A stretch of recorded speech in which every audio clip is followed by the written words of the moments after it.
Le soleil, justement, dardait ses rayons au milieu du feuillage des grands arbres, semblant lui rappeler que, quand on se promène dans une si belle forêt, on la regarde. Antoine ouvrait enfin les yeux sur ce qui l'entourait. Il savait qu'il fallait demeurer présent à la terre pour mieux vivre sa spiritualité. Le sol moussu transpirait encore de l'humidité de l'hiver.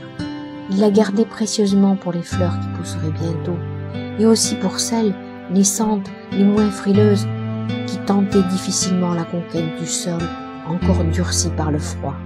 La sève montait dans les arbres, dont certains étaient déjà en fleurs.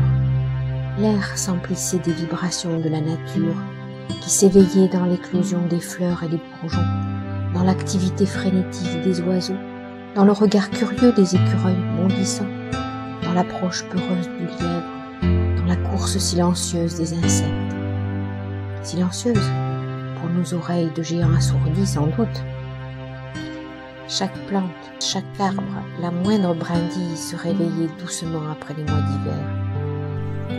Et Antoine se disait qu'il avait dormi profondément pendant toute sa vie. Aujourd'hui, il ouvrait à peine les yeux pour découvrir la réalité de l'âme. Que de temps perdu, et que de découvertes depuis son accident.